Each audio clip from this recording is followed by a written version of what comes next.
सिन्दूरारुणविग्रह त्रिनयना माणिक्यमौलिस्फुरत् तारानायकशेखरां स्मितमुखी मापीनवक्षोरुहाम्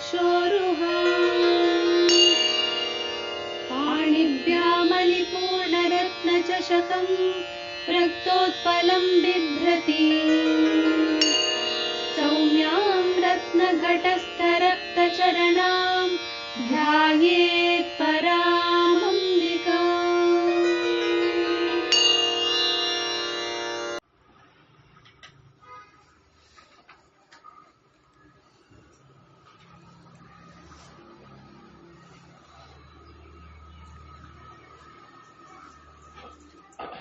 ಪರಮಾತ್ಮನ ಸ್ಮರಣೆ ಮಾಡಬೇಕು ಅನ್ನೋದನ್ನ ಹೇಳ್ತಾ ಬರ್ತಾ ಇದ್ದಾರೆ.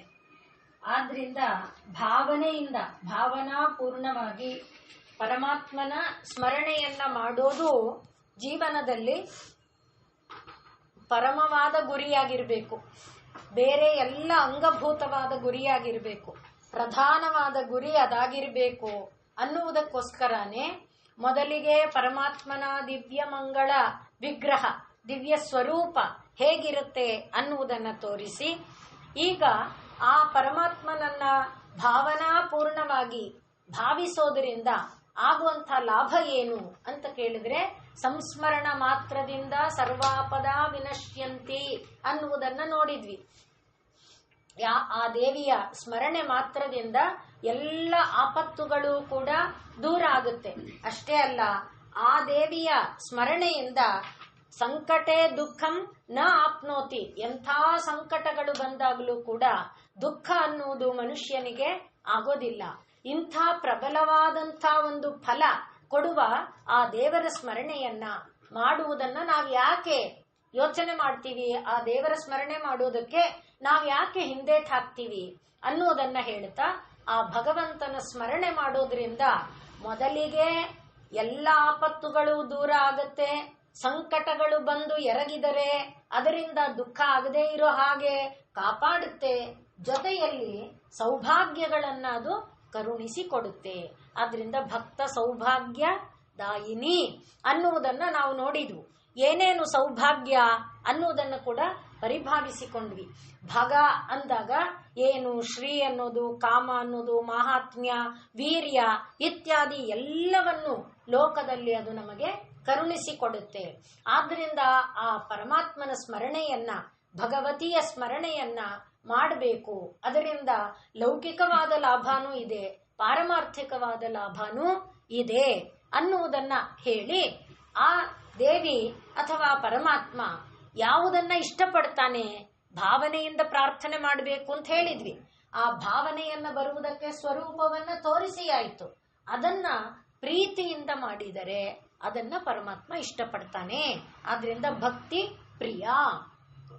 ಭಕ್ತಿ ಅಂದ್ರೆ ಏನು ಅನ್ನುವುದನ್ನ ನೋಡಿದ್ವು. ಮನುಷ್ಯ ಮಾತ್ರರಿಗಲ್ಲ, ಸಕಲ ಪ್ರಾಣಿಗಳಿಗೂ ಕೂಡ ಅತ್ಯಂತ ಸುಲಭವಾಗಿರುವಂಥದ್ದು ಪ್ರೀತಿಸೋದು. ಜೀವಿಗೆ ಜನ್ಮಜಾತವಾಗಿ ಅಂದ್ರೆ ಹುಟ್ಟಿನಿಂದಲೇ ಪ್ರೀತಿ ಅನ್ನೋದು ಬಂದ್ಬಿಟ್ಟಿದೆ. ಯಾವ ಒಂದು ತಾಯಿಯ ಮುಖವನ್ನ ಮಗು ನೋಡಿರಲ್ಲ, ಮಗುವಿನ ಮುಖವನ್ನ ತಾಯಿ ನೋಡಿರಲ್ಲ. ಆದ್ರೂ ಆ ಮಗುವನ್ನ ನೋಡ್ತಾ ಇದ್ದಂತೆ ತಾಯಿಗೆ ಮಗುವಿನ ಮೇಲೆ ಪ್ರೀತಿ, ಮಗುವಿಗೆ ತಾಯಿಯ ಮೇಲೆ ಪ್ರೀತಿ, ಇದು ಸಹಜವಾಗಿ ಬಂದು ಬಿಡುತ್ತೆ. ಆದ್ರಿಂದ ಪ್ರೀತಿ ಎನ್ನುವುದು ಲೋಕದಲ್ಲಿ ಸಹಜವಾಗಿರುವಂತಹ ಒಂದು ಗುಣ. ಆ ಪ್ರೀತಿಯನ್ನ ಪರಮಾತ್ಮನ ರೂಪವಾಗಿ, ಯಾಕೆಂದ್ರೆ ಎಲ್ಲಕ್ಕೆ ಮೂಲ ಯಾವುದು ಅದನ್ನ ನೋಡ್ಕೊಂಡು ಬಂದ್ರೆ, ಪ್ರತಿಯೊಂದರ ಮೂಲವಾಗಿರುವ ಪರಮಾತ್ಮನನ್ನ ಭಾವಿಸಿಕೊಂಡ್ರೆ ಪ್ರೀತಿ ಎನ್ನುವುದು ಪರಮಾತ್ಮನ ಕಡೆಗೆ ತಿರುಗುತ್ತೆ. ಅದೇ ಭಕ್ತಿ ಅನ್ನುವುದನ್ನ ಸಾತು ಅಸ್ಮಿನ್ ಪರಮ ಪ್ರೇಮ ರೂಪ ಅಂತ ನಾರದರು ಹೇಳಿರುವುದನ್ನ, ಪರಾನುರಕ್ತಿರೀಶ್ವರೇ ಅಂತ ಶಾಂಡಿಲ್ಯರು ಹೇಳಿರುವುದನ್ನ, ಜೊತೆಯಲ್ಲಿ ಧೃತ ಅಂದ್ರೆ ಭಗವದ್ಧರ್ಮದಿಂದ, ಧೃತಾತ್ ಭಗವದ್ಧರ್ಮಾತ್, ಭಗವದ್ಧರ್ಮದಿಂದ ಓಡಿ ಹೋಗುತ್ತಾ ಇರುವುದನ್ನ ಒಳಕ್ಕೆ ಸೆಳೆದು ಧಾರಾವಾಹಿಯಾಗಿ ಮನಸ್ಸನ್ನ ಆ ಪರಮಾತ್ಮನ ವಶದಲ್ಲಿಡುವುದೇ ಭಕ್ತಿ ಅನ್ನುವ ಇಷ್ಟು ಭಾಗವನ್ನ ನಾವು ಅನ್ಕೊಂಡಿದ್ವು. ಅಂದ್ರೆ ಅರ್ಥ ಏನು, ಇಂದ್ರಿಯಗಳು ಹೊರಮುಖಕ್ಕೆ ಓಡುವುದು ಇಂದ್ರಿಯಗಳ ಸ್ವಭಾವ. ಆ ಹೊರಕ್ಕೆ ಓಡುವಾಗ ಮೂಲನ ನೆನಪಿಸ್ಕೊಂಡ್ರೆ ಸಾಕು, ಇನ್ನೇನು ಕಷ್ಟಪಡ್ಬೇಕಾಗಿಲ್ಲ. ಯಾವುದೋ ಒಂದು, ಈಗ ಈ ಪುಷ್ಪದ ಸೌಂದರ್ಯ ನೋಡಿದ್ವಿ, ಈ ಬಣ್ಣ ನೋಡಿದ್ವಿ, ಎಷ್ಟು ಚೆನ್ನಾದ ಬಣ್ಣ. ಆ ಬಣ್ಣದ ಮೂಲ ಯಾರು? ಪರತತ್ವ. ಅದನ್ನ ನೆನಪು ಮಾಡ್ಕೊಳ್ಳೋದು. ಹಾಗೆ ಕಣ್ಣಿಂದ ನೋಡಿದ ವಸ್ತುಗಳನ್ನ ನೆನಪು ಮಾಡ್ಕೊಂಡಾಗ ಪರಮಾತ್ಮನನ್ನ, ಕಿವಿಯಿಂದ ಕೇಳಿದ ಶಬ್ದಗಳನ್ನ ನೋಡುವಾಗ ಕೇಳುವಾಗ ಪರಮಾತ್ಮನನ್ನ, ಅದು ಅಪಶಬ್ದ ಆಗಿದ್ರೆ ದೇವರೇ ಈ ಅಪಶಬ್ದದ ಪ್ರಭಾವ ನಿನ್ನ ಪಾದಕ್ಕೆ ಅರ್ಪಿತ ಅಂತಾದ್ರೂ ನೆನಪಿಸ್ಕೊಳ್ಳೋದು. ಒಳ್ಳೆ ಶಬ್ದ ಆಗಿದ್ರೆ ದೇವರೇ ಇದು ನಿನ್ನ ಪಾದಕ್ಕೆ ಅರ್ಪಿತ. ಹೀಗೆ ಒಟ್ಟಿನಲ್ಲಿ ಇಂದ್ರಿಯಗಳಿಂದ ಗ್ರಹಿಸುವಂತ ವಿಚಾರಗಳ ಮೂಲಕ ಆ ಪರಮಾತ್ಮನನ್ನ ನಾವು ನೆನಪಿಸ್ಕೊಳ್ತಾ ಬಂದ್ರೆ ಅದೇ ಭಕ್ತಿ. ಅದು ನಮ್ಗೇನು ಕಷ್ಟದ್ದಲ್ಲ. ಏನ್ ಮಾಡ್ಬೇಕಂದ್ರೆ ಸ್ವಲ್ಪ ಪ್ರಯತ್ನ ಮಾಡ್ಬೇಕಷ್ಟೆ. ಸ್ವಲ್ಪ ಪ್ರಯತ್ನ ಮಾಡಿ ಆ ಪ್ರೀತಿಯನ್ನ ಪರಮಾತ್ಮ ಮೂಲದವರೆಗೆ ಮುಟ್ಟಬೇಕು. ನೋಡ್ತಾ ಇದ್ದೇವೆ ನಾವು, ನೋಡುವಾಗ ವಸ್ತುವನ್ನ ನೋಡ್ತಿದ್ದೇವೆ, ಕಣ್ಣಿದೆ, ವಸ್ತು ಕಣ್ಣು ಎರಡರಿಂದ ಗ್ರಹಿಸಿದ ಒಂದು ಮನಸ್ಸಿದೆ, ಬುದ್ಧಿ ಇದೆ, ಅಲ್ಲಿಯವರೆಗೆ ಮಾತ್ರ ಹೋಗ್ತಾ ಇದ್ದೇವೆ. ಇನ್ನೂ ಸ್ವಲ್ಪ ಮೂಲವನ್ನ ಮುಟ್ಟಿದಾಗ, ಕೆಲವು ಸಲ ಮನಸ್ಸು ಬುದ್ಧಿವರೆಗೂ ಹೋಗಲ್ಲ, ಅಲ್ಲಿ ಮೂಲವನ್ನ ಮುಟ್ಟಿದಂತಿದ್ರೆ ಅದೇ ಭಕ್ತಿ ಅನ್ನುವುದನ್ನೇ ನಮಗೆ ತೋರಿಸುವಾಗ ಧೃತಸ್ಯ ಭಗವದ್ಧರ್ಮಾತ್, ಭಗವದ್ಧರ್ಮದಿಂದ ಓಡಿ ಹೋಗ್ತಾ ಇದೆ. ಅದನ್ನೇನ್ ಮಾಡಬೇಕು? ಧಾರಾವಾಹಿ ಕಥಾಂಗತ, ಅದನ್ನ ಆ ಸರ್ವೇಶೇ ಸರ್ವ ಈಶ್ವರನಾದಂಥ ಆ ಪರಮಾತ್ಮನಲ್ಲಿ ಮನಸ್ಸನ್ನ ತೊಡಗಿಸುವುದು. ಅದನ್ನ ನಾವು ಅಭ್ಯಾಸವನ್ನು ಮಾಡಿಬಿಟ್ರೆ ಆ ಭಕ್ತಿಗೆ ಪರಮಾತ್ಮ ಸುಪ್ರೀತನಾಗ್ತಾನೆ. ಭಕ್ತಿ ಪ್ರಿಯ. ಪ್ರೀತಿ ಅನ್ನೋದೀಗ ನಮಗೆ ಲೌಕಿಕವಾದ ವಸ್ತುಗಳ ಮೇಲೆ ಏನಿದೆ ಅದನ್ನೇ ಪ್ರಹ್ಲಾದ ಹೇಳುವಾಗ ಯಾ ಪ್ರೀತಿ ಅವಿವೇಕಾನಾಂ ವಿಷಯ ವಸ್ತುಷು ಅಂತ ಹೇಳಿದಾನೆ. ನಾವೆಲ್ಲ ಅವಿವೇಕಿಗಳು. ಲೌಕಿಕವಾದ ವಸ್ತುಗಳ ಮೇಲೆ ನಮಗೆ ಪ್ರೀತಿ ತುಂಬಾ ಇದೆ. ಇದಿಲ್ಲದೆ ಇದ್ರೆ ನನಗೆ ಬದುಕೇ ಇಲ್ಲ ಅನ್ನುವ ಹಾಗೆ ನಾವು ಹಠ ಮಾಡ್ತೇವೆ, ಹೋರಾಡ್ತೇವೆ, ಜಗಳ ಮಾಡ್ತೇವೆ. ಈಗ ಉದಾಹರಣೆಗೆ ಕೈಕೇಯಿ ರಾಜ್ಯ ಕೊಡ್ಲಿಲ್ಲ ಅಂದ್ರೆ ಅಮ್ಮನ ಸತ್ತೋಗ್ತೀನಿ ಅಂತ ಗಂಡ ಹೇಳಿದ್ರು ಯೋಚನೆ ಮಾಡ್ಲಿಲ್ಲ. ಗಂಡ ಸತ್ರು ಸರಿ, ತನಗಿದು ಬೇಕು. ಆ ರೀತಿಯಾದಂಥ ಒಂದು ಲೌಕಿಕವಾದ ಕಾಮನೆಗಳಿದೆಯಲ್ಲ, ಇದು ಸುಮ್ಮನೆ ಉದಾಹರಣೆ. ಕೈಕೇಯಿ ಅನ್ನೋಳು ಯಾರೋ ಅಲ್ಲ, ನಮ್ಮಲ್ಲೇ ಇರುವ ಭೂತ ಅದು, ನಮ್ಮಲ್ಲೇ ಇರುವ ಪ್ರೇತ ಅದು. ನಾವು ಈ ಲೌಕಿಕವಾದ ಕಾಮನೆಗಳನ್ನ ಹಾಗೆ ಎಲ್ಲಕ್ಕೆ ಹೋರಾಡ್ತೇವೆ, ಎಷ್ಟೆಷ್ಟನ್ನ ಕಳ್ಕೊಳ್ತೇವೆ ಆ ಪ್ರೀತಿಗೋಸ್ಕರ, ಆ ವಸ್ತುಗಳನ್ನ ಪಡೆಯೋಕ್ಕೋಸ್ಕರ. ಅದನ್ನೇ ಪ್ರಹ್ಲಾದ ಹೇಳ್ತಾ ಇದ್ದಾನೆ, ನಿನಗೇನು ವರ ಬೇಕು ಅಂತ ಕೇಳಿದ್ರೆ ಲೌಕಿಕವಾದ ವಸ್ತು ವಿಷಯಗಳಲ್ಲಿ ಯಾವ ಪ್ರೀತಿ ಇದೆಯೋ ಆ ಪ್ರೀತಿ ನಿನ್ನ ಕಡೆ ತಿರುಗೋ ಹಾಗೆ ಮಾಡಪ್ಪ, ನಂಗೆ ಇನ್ನೇನು ಬೇಡ ಅಂತ ಕೇಳ್ತಿದ್ದಾನೆ. ಆ ರೀತಿಯಾದ ಪ್ರೀತಿ ಅದೇ ಭಕ್ತಿ. ಆದ್ರಿಂದ ಅದನ್ನ ನಾವು ಅಭ್ಯಾಸ ಮಾಡಿದ್ರೆ ಅದರಿಂದ ಏನ್ ಲಾಭ? ಪ್ರಿಯ. ಅದರಿಂದ ಪರಮಾತ್ಮನ ಪ್ರೀತಿ ನಮಗೆ ಸಿಕ್ಕತ್ತೆ. ಈಗ ಲೌಕಿಕವಾದ ಪ್ರೀತಿ ಸಿಕ್ಕಿದೆ. ಲೌಕಿಕವಾದ ಪ್ರೀತಿ ಶಾಶ್ವತ ಅಲ್ಲ. ಯಾವುದೋ ನಮಗೆ ಲಾಭದಾಯಕವಾದ್ದು ಸಿಗ್ತಾ ಇದೆಯಾ ಅವಾಗ ಓಕೆ ಓಕೆ ಅಂತಿರ್ತಾರೆ. ಯಾವಾಗ್ಲೋ ಒಂಚೂರು ಮೂತಿ ಸಿಂಡ್ರಿಸದ್ವಾ, ಬಂದವ್ರನ್ನ ಬನ್ನಿ ಅನ್ಲಿಲ್ವಾ, ಆಯ್ತು, ಅಲ್ಲಿಗೆ ಸ್ನೇಹನೇ ಮುರಿದೋಯ್ತು. ಅಲ್ಲಿಗೆ ಅವರನ್ನ ಸ್ವಾಗತಿಸ್ಲೇ ಇಲ್ಲ, ಸತ್ಕರಿಸ್ಲೇ ಇಲ್ಲ. 100 ವರ್ಷ ಅವರನ್ನ ನೋಡ್ಕೊಂಡಿದ್ದೇವೆ. ಎಷ್ಟೋ ಕಾಲ ಅವರಿಗೆ ಬೇಕಾದ ಸತ್ಕಾರ ಊಟಗಳನ್ನ ಸನ್ಮಾನಗಳನ್ನ ಮಾಡಿದ್ದೇವೆ. ಒಂದು ದಿವಸ ಏನೋ ಅಸ್ವಾಸ್ಥ್ಯ ಇದ್ದ ಕಾರಣ, ಒಂದು ದಿವಸ ಯಾವುದೋ ಮನಸ್ಸಿನ ಕ್ಲೇಶದ ಕಾರಣ ಭಾವಿಸ್ಲಿಲ್ಲ ಅಂದ್ರೆ ಜೀವನ ಪೂರ್ತಿ ಹಾಗೆ ಮಾಡಿದ್ದೇವೇನೋ ಅನ್ನುವಂತೆ ಮುಖ ಮುರಿದು ವ್ಯವಹಾರ ಮಾಡ್ತಾರೆ. ಆದ್ರಿಂದ ಲೌಕಿಕವಾದ ಪ್ರೀತಿ ಏನಲ್ಲ, ಸ್ಥಿರ ಅಲ್ಲ. ಭಗವಂತನ ಪ್ರೀತಿ ಸ್ಥಿರ. ಆದ್ರಿಂದ ಭಗವಂತನ ಪ್ರೀತಿ ನಮಗೆ ಲಭ್ಯ ಆಗುತ್ತೆ. ಭಕ್ತಿ ಪ್ರಿಯ. ಆ ಭಗವಂತನ ಪ್ರೀತಿ ನಮಗೆ ಸಿಕ್ಕುತ್ತೆ. ಆ ಭಗವಂತ ಏನು ಮಾಡಿದ್ರೆ, ಈಗ ನಾವು ಮನೆಗೆ ಬಂದವರಿಗೆ, ಅದರಲ್ಲಿ ಎಲ್ಲರ ಅನುಭವದಲ್ಲಿದೆ, ಕುಟುಂಬದಲ್ಲಿ ಇದೆ, ಯಾರಿಗೂ ಬೇರೆ ಅಲ್ಲ. ಮನೆಗೆ ಬಂದವರನ್ನ ನಾವು ಮನೆಯಲ್ಲಿರುವ ನಾವು ತಿನ್ನದೆ, ನಾವು ಉಡದೆ, ನಾವು ತೊಡದೆ ಇರುವಂತ ಏನೇನನ್ನೋ ಅವರಿಗೆ ಏರಿಸ್ತೀವಿ ಅವರು ಮೆಚ್ಚಲಿ ಅಂತ. ಆದ್ರೂ ಅವರು ಮೆಚ್ಚೋದಿಲ್ಲ. ನಾವೇನು ಅವರು ಕೊಟ್ಟಿರುವಂತ ಒಡವೆ ವಸ್ತುಗಳು ಧರಿಸ್ಲಿಲ್ಲ, ಅವರು ಕೊಟ್ಟಂತ ಶ್ರೇಷ್ಠವಾದ ವಸ್ತು ಹುಟ್ಟಿಲ್ಲ. ಆದ್ರೂ ಕೂಡ ಅವರನ್ನು ನಾವು ಪ್ರೀತಿ ಪಡಿಸಕ್ಕಾಗಲ್ಲ. ಅದೇ ಪರಮಾತ್ಮ ಪತ್ರಂ ಪುಷ್ಪಂ ಫಲಂ ತೋಯಂ ಯೋಮೇ ಭಕ್ತಿಯ ಪ್ರಯಚ್ಛತಿ. ಮುಖ್ಯವಾದ ಅಡ್ಜೆಕ್ಟಿವ್ ಅದು. ಭಕ್ತಿಯಿಂದ ನೀನು ಏನು ಕೊಡ್ತೀಯೋ, ಏನ್ ಬೇಕಾರ್ ಕೊಡು, ಏನು ಕೊಟ್ಟರು ಕೂಡ ಅದರಿಂದ ಅವನು ತೃಪ್ತನಾಗ್ತಾನೆ. ಅದು ಭಕ್ತಿ ಪ್ರಿಯ. ಆದ್ರೆ ಈಗ ದೂರ್ವಾಸರನ್ನ ಪರೀಕ್ಷೆ ಮಾಡಕ್ಕೋಸ್ಕರನೇ ದುರ್ಯೋಧನ ಏನ್ ಮಾಡ್ದ, ಹೇಗಾದ್ರೂ ಮಾಡಿ ಪಾಂಡವರಿಗೆ ಭಂಗ ಮಾಡಬೇಕು, ಹೇಗಾದ್ರೂ ಮಾಡಿ ಅವರಿಗೆ ಅಪಮಾನ ಮಾಡಬೇಕು, ಅವರಿಗೆ ಸಿಕ್ಕೋದು ಏನನ್ನೂ ಸಿಕ್ಕದೇ ಇರೋ ಹಾಗೆ ಮಾಡಬೇಕು ಅನ್ನುವುದು ದುರ್ಯೋಧನನ ಉದ್ದೇಶ ಆಗಿತ್ತು. ಆದ್ರಿಂದಲೇ ದೂರ್ವಾಸರನ್ನ ಚೆನ್ನಾಗಿ ಒಲಿಸಿ ಮೆಚ್ಚಿಸಿಕೊಂಡು ಏನ್ ವರ ಬೇಕು ಅಂದ್ರೆ ದ್ರೌಪದಿ ಊಟ ಆದ್ಮೇಲೆ ಪಾಂಡವರ ಮನೆಗೆ ಹೋಗಿ ಅಂತ ಹೇಳಿ ಕಳಿಸಿದ್ರು. ಬಂದ್ರು, ದೂರ್ವಾಸರು ಬಂದ್ರು. ಆದ್ರೆ ಏನ್ ಮಾಡೋದು, ಭಯ ಇವರಿಗೆ, ಮೊದಲೇ ದೂರ್ವಾಸರು. ಆದ್ರಿಂದ ಭಯ ಆಗ್ತಾ ಇದ್ರು ಕೂಡ ಯಾವ ಕಾಲಕ್ಕೂ ಪರಮಾತ್ಮನ ಸ್ಮರಣೆ. ಆದ್ರಿಂದ ಕೃಷ್ಣ ಅಂತ ಕೂಗುದ್ರು. ಕೃಷ್ಣ ಬಂದವನೇ, ಅಮ್ಮ ತುಂಬಾ ಹಸುವಾಗ್ತಿದೆ, ಏನಾದ್ರೂ ಕೊಡು.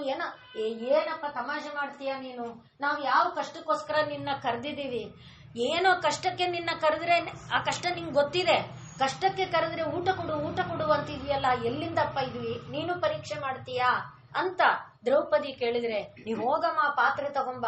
ಇಲ್ಲ ಕೃಷ್ಣ, ನಾನ್ ಪಾತ್ರೆನೂ ತೊಳೆದಾಗ ಹೋಗಿದೆ, ಪುಣ್ಯನೋ ಪಾಪನೋ ಕೆಲವು ಸಲ ನೋಡಿ ನಾವೇ ತೊಳೆದಿದ್ದ ಪಾತ್ರೆಯಲ್ಲೂ ಏನೋ ಒಂದು ಮುಸುರೆ ಅಂಟ್ಕೊಂಡಿದ್ರೆ ಅದು ಒಂದು ಪುಣ್ಯನೇ ಏನೋ. ಹಾಗಾಗಿ ಈಗ ದ್ರೌಪದಿ ತಗೊಂಡ್ ಬಂದ್ಲು, ಅವನು ಹೇಳಿದ ಮೇಲೆ ಕರೆದಿದ್ದಾಳೆ, ಆದ್ರಿಂದ ಪಾತ್ರೆ ತಗೊಂಡ್ ಬಂದ್ಲು. ಪಾತ್ರೆಯಲ್ಲಿ ಅಂಟಿದ್ದಂಥ ಆ ಎಲೆ ಒಂದು ಅವನಿಗೆ ಕಾಣಿಸ್ತು. ಬಹುಶಃ ಅವನ ಅಂತರಂಗಕ್ಕೆ ಆ ಎಲೆನೂ ಕಾಣ್ತಾ ಇತ್ತೋ ಏನೋ.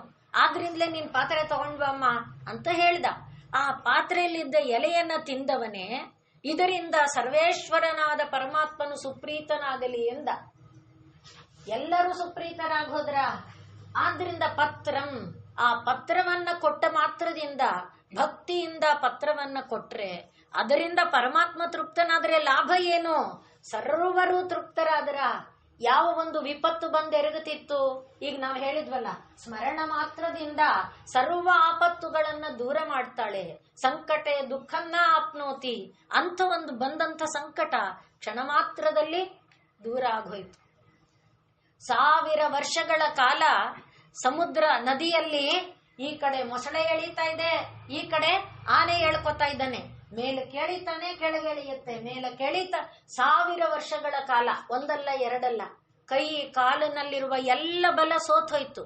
ಈಗ ಅವನಿಗೆ ತನ್ನ ಪೂರ್ವ ಇದು ನೆನಪಾಯ್ತು. ನಾನು ಎಂಥವನಾಗಿದ್ದೆ, ಸದಾಕಾಲ ಭಗವತ್ ಸ್ಮರಣೆಯನ್ನ ಮಾಡ್ತಾ ಇದ್ದೆ, ಭಗವತ್ ಸ್ಮರಣೆ ಮಾಡ್ತಾ ಇದ್ದೀನಿ ಅನ್ನೋದೇ ಗರ್ವ ಆಯ್ತು. ಆ ಗರ್ವದ ಕಾರಣದಿಂದನೇ ಬಂದಂತ ಋಷಿಯನ್ನ ನಾನು ಸ್ವಾಗತಿಸದೆ, ನಾನ್ ಪೂಜೆಯಲ್ಲಿ ಬಂದ್ರೆ ಬರ್ತಾನ ಋಷಿ ಅನ್ನುವ ಭಾವ ತಳೆದಿದ್ದರಿಂದ ಈ ಒಂದು ಭಾವನ ಪಡೆದೆ. ನಂದು ತಪ್ಪಾಯ್ತು ಅನ್ನುವುದರ ನೆನಪಾಗಿ ಆ ದೇವರ ಸ್ಮರಣೆಯೆಲ್ಲ ಬಂದು ಕಷ್ಟದಿಂದ ಒಂದು ಹೂವನ್ನ ತೆಗೆದು ಆದಿಮೂಲ ಅಂತ ಕೂಗಿದ. ಪುಷ್ಪಂ, ಪುಷ್ಪದಿಂದ ಏನು ಸರ್ರಂತ ಓಡಿ ಬಂದ. ಅವನು ತನ್ನ ಪತ್ನಿಯ ಜೊತೆಯಲ್ಲಿದ್ದ, ಯಾರಿಗೂ ಕಾಯಲಿಲ್ಲ, ಗರುಡನನ್ನ ಕಾಯಲಿಲ್ಲ, ಯಾರನ್ನೂ ಕಾಯಲಿಲ್ಲ, ಓಡಿ ಬಂದ. ಆದ್ರಿಂದ ಪತ್ರಂ ಪುಷ್ಪಂ ಫಲಂ. ತನ್ನ ಶಬರಿ ಕಾಯ್ತಾ ಇದ್ದಾಳೆ ರಾಮನಿಗಾಗಿ. ಗುರುಗಳನ್ನ ಕೇಳಿದ್ಲು, ನನಗೆ ಮುಕ್ತಿ ಕೊಡಿ ಅಂತ. ಗುರುಗಳ ಆಶ್ರಯಕ್ಕೆ ಶಬರಿ ಬಂದಿದ್ದೆ ಅದಕ್ಕೆ. ನಿಜ ಹೇಳ್ಬೇಕಂದ್ರೆ ಶಬರಿಗೆ ಮುಕ್ತಿ ಅಂದ್ರೇನು, ದೇವರಂದ್ರೇನು ಏನೂ ಗೊತ್ತಿಲ್ಲದ ಒರಟು ಕಾಡು ಹೆಣ್ಣವಳು. ಆದ್ರೆ ಶಬರ ಅನ್ನೋ ಶಬ್ದದೇ ಅದು ಬೇಟೆಗಾರರ ಹೆಣ್ಣು. ಮನೆಯಲ್ಲಿ ನೋಡಿರೋದೆಲ್ಲ ಬರೀ ಇಂಥದನ್ನೇ. ಆದರೂ ಕೂಡ ತನ್ನ ಮದುವೆಗಾಗಿ ಮನೆಯಲ್ಲಿ ಸಂಗ್ರಹಿಸಿಟ್ಟಿದ್ದರಲ್ಲ ಅಷ್ಟು ದೊಡ್ಡ ದೊಡ್ಡ ರಾಶಿ ರಾಶಿ ಪ್ರಾಣಿಗಳ ಮಾಂಸಗಳನ್ನ ತಂದಿಡ್ತಾ ಇದ್ದಾರೆ ಇವಳಿಗೆ ಮದುವೆ ಮಾಡೋದಕ್ಕೆ, ಊಟ ಬಡಿಸೋದಕ್ಕೆ. ಅದು ನೋಡಿ ಇವಳಿಗೆ ಸಹನೆ ಆಗ್ಲಿಲ್ಲ. ಮನೆಯಿಂದ ಓಡಿ ಬಂದ್ಬಿಟ್ಲು ರಾತ್ರೋರಾತ್ರಿ. ಕಾಡಲ್ಲಿ ಓಡಿ ಓಡಿ ಓಡಿ ಓಡಿ ಬರ್ತಾ ಇದ್ದಾಳೆ. ಒಂದು ಆಶ್ರಮದ ಭಾಗಕ್ಕೆ ಬಂದಾಗ ಅವಳಿಗೇನೋ ತಂಪು ಸಿಕ್ತು. ಅಲ್ಲೇ ನಿಂತ್ಲು. ಹಾಗೆ ಅವರೆಲ್ಲರೂ ಬೆಳಗಾಗ್ತಾ ಬಂದಿತ್ತು. ಎಲ್ಲ ಋಷಿಗಳು ಕೂಡ ಸ್ನಾನಕ್ಕೆ ಹೊರಟರು ಆನ್ಹಿಕಗಳನ್ನ ಮಾಡಕ್ಕೆ. ಆ ವೇಳೆಗೆ ಇವಳಿಗೂ ಕೂಡ ಆಯಾಸ ಪರಿಹಾರ ಆಗಿತ್ತು, ಓಡಿ ಓಡಿ ಬಂದದ್ದು. ಎಲ್ರು ಹೋಗಿದಾರಲ್ಲ ಅಂತ ಅಲ್ಲೇ ಗುಡಿಸಿದ್ಲು, ನೀರ್ ಚುಮ್ಕ್ಸಿದ್ಲು, ರಂಗೋಲೆ ಇಟ್ಲು. ಹಾಗೆ ಮೂಲೆಯಲ್ಲಿ ನಿಂತಿದ್ಲು. ಋಷಿಗಳೆಲ್ಲರೂ ಕೂಡ ಸ್ನಾನ ಮಾಡ್ಕೊಂಡು ಗುರುಕುಲ ಅದು ಬಂದ್ರು. ನೋಡ್ತಾರೇ ಇದೆಲ್ಲ ಯಾರು ಈ ತರ ಶುದ್ಧ ಮಾಡಿದ್ದು ಅನ್ಕೊಂಡ್ರು. ಮತ್ತೆ ಅವ್ರ ಪಾಡಿಗೆ ಅವ್ರ ಕೆಲಸದಲ್ಲಿ ಅವರು, ಅಂದ್ರೆ ಗುರುಕುಲ ಆದ್ರಿಂದ ವಿದ್ಯಾಭ್ಯಾಸದ ಇದರಲ್ಲಿ ಮುಳುಗೋದ್ರು. ಪ್ರತಿದಿನ ಇದೇ ತರ ನಡೀತಾ ಇದೆ. ಆಗ ಗುರುಗಳಿಗೆ ಅನ್ನಿಸ್ತು, ಯಾರು ಈ ತರ ಕೆಲಸ ಮಾಡ್ತಿರೋದು? ನಮ್ಮ ಆಶ್ರಮದ ಒಂದು ವಾತಾವರಣವನ್ನು ಶುದ್ಧವಾಗಿ ಇಡಬೇಕು ಅನ್ನುವ ಒಂದು ಮನಸ್ಥಿತಿಯವರು ಯಾರು ಅನ್ನೋದನ್ನ ಗುರುಗಳು ಗಮನಿಸಿ ಒಂದು ದಿವಸ ಕಂಡು ಹಿಡ್ಕೊಂಡ್ರು. ಓಹೋ ಹೀಗೆ ಅಂತ. ಕೊನೆಯಲ್ಲಿ ಗುರುಗಳೇನ್ ಮಾಡಿದ್ರು, ಎಲ್ಲರಿಗೂ ಕರೆದು, ನಾನು ನಿಮ್ಮ ವಿದ್ಯಾಭ್ಯಾಸ ಮುಗಿದಿದೆಯಪ್ಪ, ಈಗ ನೀವು ಏನು ಬಯಸ್ತೀರಿ ಅದನ್ನ ನಿಮಗೆ ಕೊಡ್ತೀನಿ, ಏನ್ ಬೇಕು ನೀವು ಕೇಳಿ ಅಂದ್ರು. ಒಬ್ಬೊಬ್ರು ಒಂದೊಂದು ಕೇಳಿದ್ರು. ನನಗೆ ತರ್ಕಶಾಸ್ತ್ರದಲ್ಲಿ ಪ್ರಾವೀಣ್ಯ ಬೇಕು, ನನಗೆ ಮೀಮಾಂಸಾ ಶಾಸ್ತ್ರದಲ್ಲಿ ಪ್ರಾವೀಣ್ಯ ಬೇಕು, ನಾನು ಲೋಕದಲ್ಲೇ ಎಲ್ಲರಿಗಿಂತ ಕೀರ್ತಿವಂತನಾಗಬೇಕು. ಹೀಗೆ ಒಬ್ಬೊಬ್ರು ಒಂದೊಂದು ಕೇಳಿದ್ರು. ಗುರುಗಳು ತಥಾಸ್ತು ತಥಾಸ್ತು ಅಂತ ಎಲ್ಲರಿಗೂ ಹೇಳಿದ್ರು. ಈಗ ಇವಳು ಮೂಲೆಯಲ್ಲಿ ನಿಂತಿದ್ಲು, ಅವಳಿಗೇನು ಗೊತ್ತಿಲ್ಲ. ಆದ್ರೆ ಅವಳನ್ನು ಕರೆದ್ರು. ಅಮ್ಮ ನಿನಗೇನು ಬೇಕು ಅಂತ. ಗುರುಗಳೇ ನನಗೇನು ಗೊತ್ತು, ನನಗೇನು ಬೇಕು ಅನ್ನೋದು ನಿಮಗೆ ಗೊತ್ತು, ನನಗೇನು ಗೊತ್ತಿಲ್ಲ. ನೀವು ಜ್ಞಾನದಿಂದ ಪಡ್ಕೊಂಡಿರೋ ಅಂಥದನ್ನ ನನಗೆ ಕೊಡಿ, ನೀವು ಏನನ್ನ ಹೊಂದಿದ್ದೀರಿ ಅದನ್ನ ನೋಡಿ. ಇದನ್ನು ಯಾವ ಶಿಷ್ಯನೂ ಕೇಳಲಿಲ್ಲ. ಗುರುಗಳು ಯಾವ ಒಂದು ಮುಕ್ತಿಯ ಮಾರ್ಗದಲ್ಲಿ ಹೋಗ್ತಾ ಇದ್ದಾರೆ ಅದನ್ನ ಯಾವ ಶಿಷ್ಯನೂ ಕೇಳಲಿಲ್ಲ. ಅದೇ ಇವಳಲ್ಲಿ ಬಂದ ಸಂಸ್ಕಾರ. ಈ ಗುರುಕುಲ ವಾಸದಲ್ಲಿ ಅವಳು ಕಂಡಂಥದ್ದು ಕೇವಲ ಸತ್ಸಂಗದ ಒಂದು ಬಲ, ಅದು ಸತ್ಸಂಗದ ಪ್ರಭಾವ. ಅದು ಆ ಗುರುಕುಲದಲ್ಲಿ ಸದಾ ಇರ್ತಾ ಇದ್ಲು. ಮಂತ್ರಗಳು ಕಿವಿ ಮೇಲೆ ಬೀಳ್ತಾ ಇತ್ತು. ಶುದ್ಧವಾದ ಹೃದಯ ಆಗ್ತಾ ಬಂತು. ಹೃದಯದಲ್ಲಿ ಮೊದಲೇ ಕಿಂಚಿತ್ತು ಗೊತ್ತಿತ್ತು. ಯಾಕೆ? ಆ ಮನೆಯಲ್ಲಿ ಪೇರಿಸಿಟ್ಟಿದ್ದ ಮಾಂಸಗಳನ್ನು ನೋಡಿ ತಾನೇ ಓಡಿ ಬಂದಿದ್ಲು. ಆದ್ರಿಂದ ಅದು ಬೇಡ ಅನ್ನೋದಷ್ಟು ಗೊತ್ತಿತ್ತು. ಈಗ ಇಲ್ಲಿ ಬಂದು ಮನಸ್ಸು ಶುದ್ಧವಾದಾಗ, ಹೃದಯ ಶುದ್ಧ ಆದಾಗ ಅವಳಿಗೆ ಬೇಕಾಗಿದ್ದೇನು? ಗುರುಗಳು ಏನನ್ನ ಪಡಿತಿದ್ದಾರೆ ಅದು, ಗುರುಗಳು ಏನನ್ನ ಪಡಿತಿದ್ದಾರೆ ಅದು. ಗುರುಗಳು ಕೊನೆಗೆ ತನ್ನ ಶರೀರ ತ್ಯಾಗ ಮಾಡಿ, ಅಂದ್ರೆ ಅವರ ಯೋಗ ಶಕ್ತಿ ಅಷ್ಟು ಮಹತ್ತಾದ್ದು. ತಾವು ಜ್ಞಾನ ಮಾರ್ಗದಲ್ಲಿ ಶರೀರವನ್ನ ತ್ಯಾಗ ಮಾಡಿ ಹೋಗುವ ಕೊಟ್ಟ ಕೊನೆಯ ಗಳಿಗೆಯಲ್ಲಿ, ಅಮ್ಮ ನೀನು ಬಯಸಿದ್ದನ್ನ ನಾನು ಕೊಡಲಾರೆ, ರಾಮ ನಿನಗದನ್ನ ಕೊಡ್ತಾನೆ, ಕಾಯ್ತಾ ಇರು ಅಂತ ಹೇಳಿದ್ರು. ಹಾಗಾಗಿ ರಾಮನಿಗಾಗಿ ಕಾಯ್ತಾ ಪ್ರತಿದಿನ ಹಣ್ಣನ್ನ ತಂದಿಟ್ಟುಕೊಂಡು, ಅದರಿಂದ ಫಲಂ ಪತ್ರಂ ಪುಷ್ಪಂ ಫಲಂ. ಇನ್ನು ತೋಯಂ ನಾವು ನೋಡಿದ್ದೇವೆ, ದಂತಿದೇವನ ಕಥೆ ಕೇಳಿದ್ದೇವೆ. ಆದರೂ ನೆನಪಿಸಿಕೊಳ್ಳಕ್ಕೇನು ಮಹಾತ್ಮರ ಕಥೆಯನ್ನ. 48 ದಿನಗಳ ಕಾಲ ಆಹಾರವನ್ನೇ ಕಂಡಿಲ್ಲ. ಒಂದಿನ ಅಲ್ಲ, ಒಂದ್ ದಿವಸದಲ್ಲಿ 1 ಗಂಟೆ ವ್ಯತ್ಯಾಸ ಅಲ್ಲ. ನಮ್ಮ ಜೀವ ಹೆಂಗೆ ಪತ್ತರ್ಗುಡುತ್ತೆ. ಒಂದು ದಿವಸದಲ್ಲಿ ದಿನ 1:15 ಊಟ ಮಾಡ್ತಾ ಇದ್ವಿ, ಇವತ್ತು 2 ಆಗ್ಬಿಟ್ರೆ ಹೊಟ್ಟೆ ತಲ್ಲಣಿಸಿಬಿಟ್ರು. ಅರ್ಧ ಗಂಟೆ ಅಷ್ಟೇ, ಇನ್ನು 2:15 ಆದ್ರೆ ತಲೆ ಚಕ್ಕರ್ ಹೊಡೆದು ಅಲ್ಲೇ ಏನೇನು ಬೇಕಾದ್ರೆ ಆಗತ್ತೆ. 48 ದಿನಗಳ ಕಾಲ ಏನನ್ನೂ ಕಂಡಿಲ್ಲ. ಅಂಥವನಿಗೆ ಆಹಾರ ಸಿಕ್ಕಿದ್ರೆ ಬಂದ ಭವತಿ ಭಿಕ್ಷಾಂದೇಹಿ, ತಾನು ಸಿಕ್ಕಿದ್ದನ್ನ ಬಡಿಸ್ದ. ಮತ್ತೊಬ್ಬ ಬಂದ, ತಾನು ತನ್ನ ನಾಯಿಗಳಿಗೆ ಆಹಾರವನ್ನ ಕೊಡು ಅಂದ. ಇನ್ನೊಬ್ಬ ಬಂದ, ತನಗೆ ಹಸಿವಾಗಿದೆ ಆಹಾರ ಕೊಡು ಅಂದ. ಎಲ್ಲ ಆಹಾರ ಖಾಲಿ ಆಯ್ತು. ಈಗ ನೀರು ಮಾತ್ರ ಇತ್ತು. ಆ ನೀರನ್ನ ಕುಡಿಯೋಣ ಅಂತ ಯೋಚನೆ ಮಾಡ್ತಾ ಇದ್ರೆ ಮತ್ತೊಬ್ಬ ಬಂದ, ಅಂತಿದ್ದಾನೆ, ನೀರ್ ಬೇಕು ಅನ್ನೋ ಗೊತ್ತಿಲ್ಲ, ಹೀಗಂತ ಇದ್ದಾನೆ. ಅಂದ್ರೆ ಅಷ್ಟು ಆಯಾಸಗೊಂಡಿದ್ದಾನೆ. ಅವನಿಗೇನ್ ಮಾಡ್ದ, ನೀರನ್ನ ಹೀಗೆ ಬಗ್ಗಿಸ್ದ. ಆ ನೀರಿನ ಕೊನೆ ಬಿಂದು ಮುಗಿಯೋವರೆಗೆ ಅವನು ಸಾಕು ಅನ್ಲಿಲ್ಲ. ಆ ಕೊನೆ ಬಿಂದು ನೀರು ಮುಗಿದ ಮೇಲೆ ಅಂದ, ಎಲ್ಲ ತೃಪ್ತಿ ಆಯ್ತು ಅಂತ ತನ್ನ ಒಂದು ಸ್ಥಿತಿಯನ್ನ ತೋರಿಸ್ದ. ಆಗಿರೋದೇನ ಅವನಿಗೆ 49ನೇ ದಿನಾನು ಅದೇ, 48 ದಿನ ಏನಾಗಿತ್ತೋ 49ನೇ ದಿನಾನು ಅದೇ. ಪರಮಾತ್ಮ ನನಗೆ, ಅವನು ಹೇಳ್ತಾನೆ, ರಂತಿದೇವ ಭಾಗವತದಲ್ಲಿ ಬರುತ್ತೆ, ಇಂಥ ಒಂದು ಸೌಭಾಗ್ಯವನ್ನ ನೀನ್ ನನಗೆ ಕರುಣಿಸಿಕೊಟ್ಟಿಯಲ್ಲ. ನಮ್ಮ ಮನಸ್ಸಲ್ಲಾಗಿದ್ರೆ 48 ದಿನದ ಮೇಲೆ ಸಿಕ್ಕಿದ್ದನ್ನು ಕಿತ್ಕೊಂಡ್ಬಿಟ್ಟಿಯಲ್ಲ ಅಂತ ಬರ್ತಾ ಇತ್ತು. ಏನು ಕೋಪ ರೋಷಾವೇಶ ಬರ್ತಿತ್ತು. ಆದ್ರೆ ಅವನು ಹೇಳ್ತಾ ಇದ್ದಾನೆ, ಇಂಥ ಸೌಭಾಗ್ಯವನ್ನ ನನಗೆ ಮತ್ತೆ ಮತ್ತೆ ಕೊಡು, ನಿನ್ನನ್ನ ಸೇವಿಸುವಂತ ಈ ಸೌಭಾಗ್ಯ ನನಗೆ ದೊರಕಲಿ ಅಂತ ಅವನು ಕೈ ಮುಕ್ಕೊಂಡು ತಾನು ಕಣ್ಣು ಮುಚ್ಚಿ ಭಗವಂತನ ಪ್ರಾರ್ಥನೆ ಮಾಡ್ತಾ ಇದ್ದಾನೆ. ಫಳ್ಳಂತ ಬೆಳಕು ಅವನ ಇದರಲ್ಲಿ ಕಾಣ್ತಾ ಇದೆ. ಕಣ್ಣು ತೆರೆದು ನೋಡಿದ್ರೆ ಬ್ರಹ್ಮ, ವಿಷ್ಣು, ಈಶ್ವರ, ಇಂದ್ರ, ದತ್ತಾತ್ರೇಯ ಪ್ರಭು ಎಲ್ಲರೂ ಬಂದಿದ್ದಾರೆ. ಆದ್ರಿಂದ ತೋಯಂ, ಹೀಗೆ ಭಕ್ತಿಯಿಂದ ಯಾರು ಕೊಟ್ಟರೆ ಆದ್ರಿಂದಲೇ ಭಕ್ತ್ಯುಪಹೃತಂ ಅಶ್ನಾಮಿ, ಭಕ್ತಿಯಿಂದ ಕೊಟ್ಟಿದ್ದು ಏನೇ ಆದ್ರೂ ನಾನದನ್ನ ತಿನ್ನುತ್ತೇನೆ. ಆದ್ರಿಂದಲೇ ದುರ್ಯೋಧನ ವೈಭೋಗಯುತವಾದಂತಹ ಒಂದು ಸ್ವಾಗತವನ್ನ ಕೋರ್ದ ಕೃಷ್ಣಂಗೆ. ಆಮೇಲೆ ನನ್ ಮನೇಲೆ ಊಟ ಮಾಡು ಅಂದ. ದುರ್ಯೋಧನನ ಮನೆಯಲ್ಲಿ ಊಟ ಮಾಡಲಿಲ್ಲ. ಭೀಷ್ಮಾದಿಗಳು ಕರೆದ್ರು, ಅವರ ಮನೆಯಲ್ಲೂ ಊಟ ಮಾಡಲಿಲ್ಲ. ದ್ರೋಣನ ಮನೆಯಲ್ಲೂ ಊಟ ಮಾಡಲಿಲ್ಲ. ಬಂದ್ರು ವಿದುರನ ಮನೆಗೆ. ವಿದುರನ ಊಟ ಅಂದ್ರೆ ಒಂದು ದಿವಸಕ್ಕೆ ಒಂದು ಕುಡಿತೆ ಹಾಲಷ್ಟೇ, ಅವನಿನ್ನೇನು ಇಟ್ಕೊಂಡಿಲ್ಲ. ಆ ಒಂದು ಕುಡಿತೆ ಹಾಲಿನ ಊಟ ಆ ಸಮಯಕ್ಕೆ ಬಂದ, ಊಟ ಕೊಡು ಅಂತ. ಆದ್ರೆ ವಿದುರ ಬೇಜಾರು ಮಾಡ್ಕೊಳ್ಳಿಲ್ಲ. ಎಂಥ ಸೌಭಾಗ್ಯ ನನ್ನದು, ಅಂಥ ಅರಮನೆಯ ಸೌಭಾಗ್ಯವನ್ನೆಲ್ಲ ಬಿಟ್ಟು ನನ್ನ ಮನೆ ಬಾಗಿಲಿಗೆ ಬಂದಲ್ಲ, ನಾನೆಂಥ ಪುಣ್ಯಾತ್ಮ ಅಂತ ಕಣ್ಣೀರ ಧಾರೆ ಹರಿಸ್ತಾ ಭಗವಂತನಲ್ಲಿ ತನ್ಮಯನಾಗಿ ಆ ಕುಡಿತೆ ಹಾಲನ್ನ ಕೃಷ್ಣನಿಗೆ ಕೊಟ್ಟರೆ ಆ ಹಾಲು ಅಮೃತದ ಪ್ರವಾಹವಾಗಿ ಅವನ ಮನೆ ಅಲ್ಲ, ಹಸ್ತಿನಾವತಿಯನ್ನೆಲ್ಲ ನೆನೆಸ್ತು ಅಂತ ವರ್ಣನೆಯನ್ನ ಮಾಡ್ತಾರೆ. ಅಂದ್ರೆ ಭಗವಂತ ಆ ಭಕ್ತಿಗೆ ಮೆಚ್ಚುತ್ತಾನೆ, ಆ ಭಕ್ತಿಯನ್ನ ಇಷ್ಟಪಡ್ತಾನೆ. ಆದ್ರಿಂದಲೇ ತದಹಂ ಭಕ್ತಿ ಉಪಹೃತಂ, ಭಕ್ತಿಯಿಂದ ಉಪಹೃತಂ, ತಂದು ಕೊಟ್ಟದ್ದನ್ನ ಅಶ್ನಾಮಿ, ಅದನ್ನು ನಾನು ಸ್ವೀಕರಿಸ್ತೇನೆ, ಅದು ಭಕ್ತಿ. ಆದ್ರಿಂದ ದೇವಿ ಪರಮಾತ್ಮ ಆ ಭಕ್ತಿಯಿಂದ ಸುಪ್ರೀತನಾಗ್ತಾನೆ. ಆದ್ರಿಂದಲೇ ಇವನು ಕರೆದಾಗ, ದುರ್ಯೋಧನ ಕರೆದಾಗ ಹೇಳ್ತಾನೆ, ಊಟವನ್ನ 2 ಕಾರಣಕ್ಕೆ ಮಾಡ್ತೀವಿ ನಾವು. ಒಂದು ಸಂತೋಷ ಆಗಕ್ಕೆ, ಊಟ ಮಾಡಿದ್ರು ಒಂದು ಸಂತೋಷ ಇದೆಯಲ್ಲ, ಒಂದು ತೃಪ್ತಿ, ಆದ್ರಿಂದ ತೃಪ್ತಿಗಾಗಿ ಊಟ ಮಾಡ್ತೇವೆ.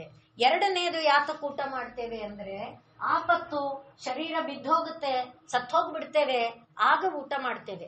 ಆಗ ಎಲ್ಲಿ ಸಿಕ್ಕಿದ್ರೆ, ಏನ್ ಆಹಾರ ಸಿಕ್ಕಿದ್ರೆ ಅದನ್ನ ತಿಂತೇವೆ.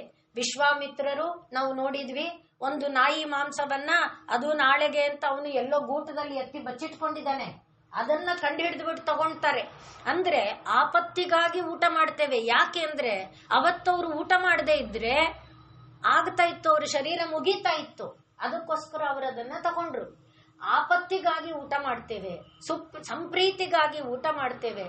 ಆದರೆ ನಿನ್ನ ಹತ್ರ ಸಂಪ್ರೀತಿ ಇಲ್ಲ, ನಮಗೆ ಆಪತ್ತಿಲ್ಲ, ಆದ್ರಿಂದ ನಾವು ನಿನ್ನ ಮನೆಯಲ್ಲಿ ಊಟ ಮಾಡಲ್ಲ ಅಂತ ಕೃಷ್ಣ ಹೇಳಿ ಅವನು ವಿದುರನ ಮನೆಗೆ ಬರ್ತಾನೆ. ಅಲ್ಲೇನಿದೆ ಸಂಪ್ರೀತಿ. ಆದ್ರಿಂದ ಭಕ್ತಿ ಪ್ರಿಯಂ, ಆ ಭಕ್ತಿ ಅನ್ನುವುದು ಪರಮಾತ್ಮನಿಗೆ ಅತ್ಯಂತ ಪ್ರೀತಿಯ ಪಾತ್ರವಾದದ್ದು.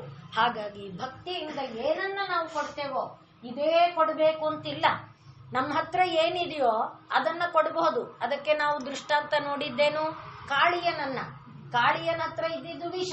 ಮೊನ್ನೆ ನೋಡಿದ್ವು, ಅವನು ಗಿರೀಶ್ ಚಂದ್ರ ಘೋಷ ಹೇಳಿದ್ದನ್ನ, ತಾನು ಕುಡಿದು ಜೋಡಿಸಿದ ಬಾಟಲುಗಳನ್ನ ಜೋಡಿಸಿದ್ರೆ ಹಿಮಾಲಯ ಪರ್ವತ ಆಗುತ್ತೆ ಅಂತ ಅಂದ್ರೆ ಅಷ್ಟು ಮಟ್ಟಿನ ಒಂದು ಮತ್ತಿದ್ರು ಕೂಡ ಅದನ್ನೂ ನನಗ್ ಕೊಟ್ಬಿಡಪ್ಪ ಅಂದ್ರೆ ಏನನ್ನ ಕೊಡ್ತಾನೋ ಅದನ್ನ ಪರಮಾತ್ಮ ಸ್ವೀಕರಿಸ್ತಾನೆ. ಆದ್ರಿಂದ ನನಗಾಗಿ ನಾನು ಏನು ಮಾಡ್ಕೊಳ್ತೇನೆ ಅದನ್ನ ನನಗಾಗಿ ಮಾಡದೆ ಪರಮಾತ್ಮನಿಗೆ ಅಂತ ಮಾಡಿದ್ರೆ ಅದನ್ನ ಪರಮಾತ್ಮ ಪ್ರೀತಿಸ್ತಾನೆ. ಈಗ ಭಕ್ತಿ ಅಂದ್ರೆ ಅದೇ ತಾನೇ ನಾವು ಹೇಳ್ಕೊಂಡಿದ್ದು, ಒಂದೇ ಒಂದು ಸ್ಟೆಪ್ ಮುಂದಕ್ಕೆ ಹೋಗ್ಬೇಕಷ್ಟೇ. ಈಗ ನಾವಿರುವುದರಲ್ಲಿ ಒಂದು ಹೆಜ್ಜೆ ಮುಂದಕ್ಕೆ ಬರಬೇಕು. ಆ ಹೆಜ್ಜೆ ಮುಂದಕ್ಕೆ ಬರಕ್ಕೆ ನಮ್ಮಲ್ಲಿ ಮೊಂಡುತನ, ಆ ಮೊಂಡುತನವನ್ನ ಬಿಡಿಸೋದಕ್ಕೆ ಅಭ್ಯಾಸ ಮಾಡಬೇಕು. ಯಾರಿಗೆ ಯಾವುದು ಮೊದಲಿಂದ ಬಂದಿತ್ತು ಯೋಚನೆ ಮಾಡಿ. ಎಲ್ಲ ನಾವು ಮಾಡಿದ ಅಭ್ಯಾಸ ತಾನೆ.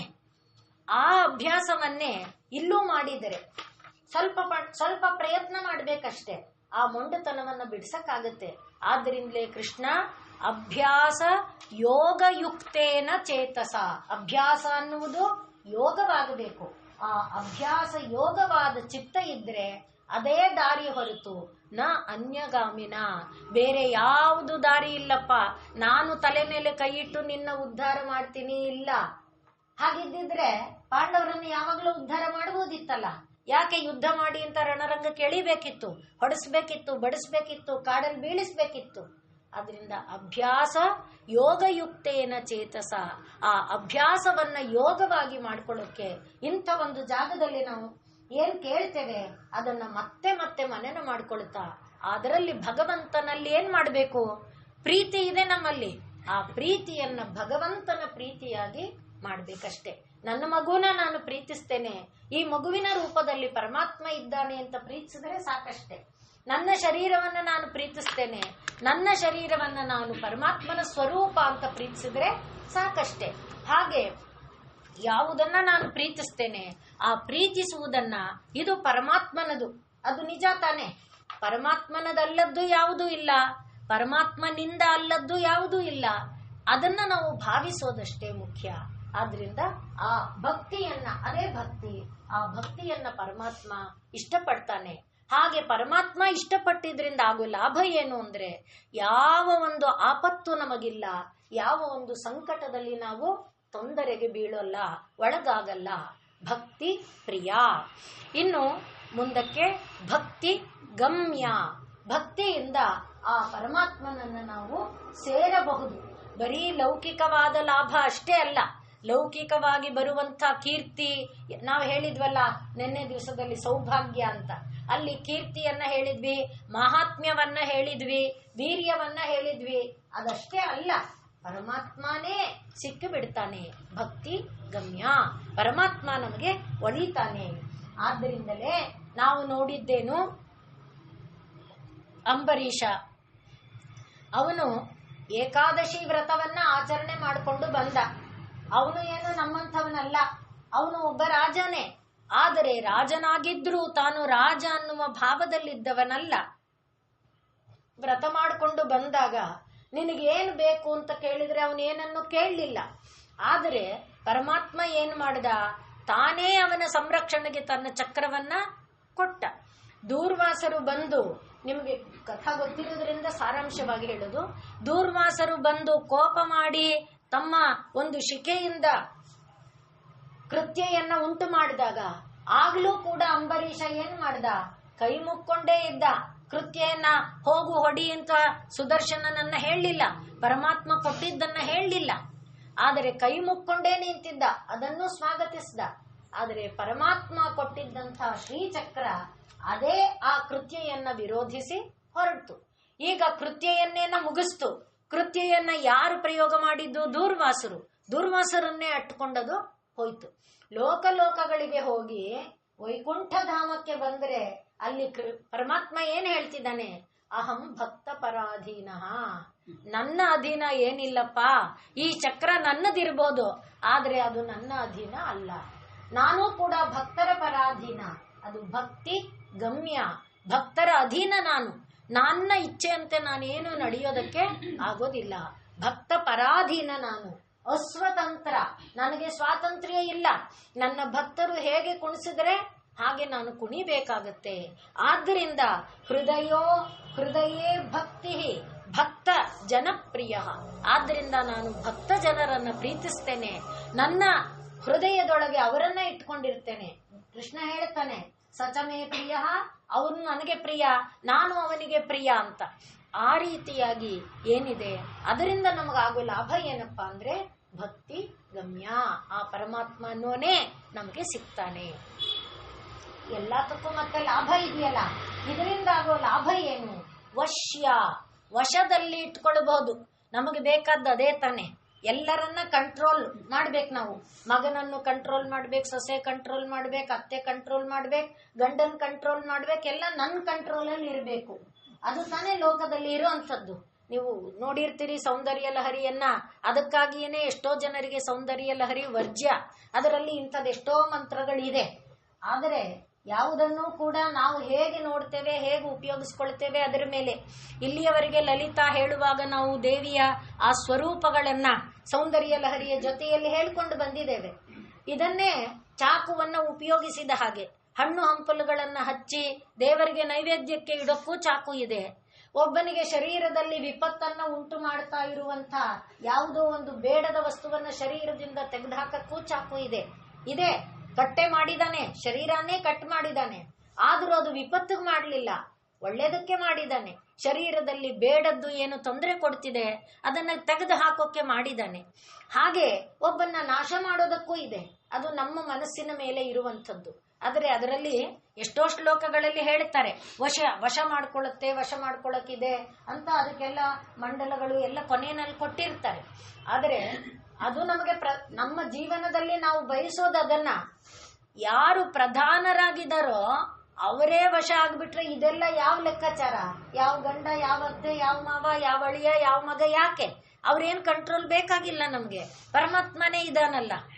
ಅದಕ್ಕೆ ಉದಾಹರಣೆಯಾಗಿ ಎಲ್ಲರಿಗೂ ಗೊತ್ತಿರುವಂಥದ್ದು ಸಕ್ಕುಬಾಯಿ ದೇವರಿಗೋಸ್ಕರ ಹಂಬಲಿಸಿದ್ಲು. ಹಾಗಲ್ಲ ಹೀಗಲ್ಲ, ಅಷ್ಟು ಮಟ್ಟಕ್ಕೆ ಹಾಗೆ ಇವಳು ಒಬ್ಳು ಇದು ನರ್ತಕಿಯ ಮಗಳು, ಇವರನ್ನ ನಾವು ಉದಾಹರಣೆಯಾಗಿ ನೋಡ್ತೇವೆ. ಅಂದ್ರೆ ಇದು ಹಳೇದು ಇರಬಹುದು, ಪ್ರಸಿದ್ಧವಾಗಿರೋದ್ರಿಂದ ಹೇಳೋದಷ್ಟೇ. ಈಗ ಸಕ್ಕುಬಾಯಿಗೇನು ಪಂಡರಾಪುರಕ್ಕೆ ಹೋಗಬೇಕು, ಪರಮಾತ್ಮನನ್ನ ಕಾಣಬೇಕು, ಪಂಡರೀಶನನ್ನ ನೋಡಬೇಕು ಅಂತ ಒದ್ದಾಡ್ತಾ ಇದ್ಲು. ವಿಠಲ ದರ್ಶನ ಮಾಡಬೇಕು, ವಿಠಲ ದರ್ಶನ ಮಾಡಬೇಕು. ಇವಳು ನದಿಗೆ ಹೋಗಿದ್ಲು. ನದಿಗೆ ಹೋಗಿ ಮನೆ ಕೆಲಸ ಎಲ್ಲ ಮಾಡ್ತಾ ಇದ್ಲು. ಮನೆಯಲ್ಲಿ ಅತ್ತೆ ಮತ್ತು ನಾದಿನಿ ಅವಳನ್ನ ಕಂಟ್ರೋಲಲ್ಲಿ ಇಟ್ಕೊಂಡಿದ್ರು. ಅವ್ರು ಹೇಳಿದಂತೆ ಕೆಲಸ ಮಾಡ್ಬೇಕಿತ್ತು. ಕುಣಿಸ್ತಾ ಇದ್ರು ಅವಳನ್ನ.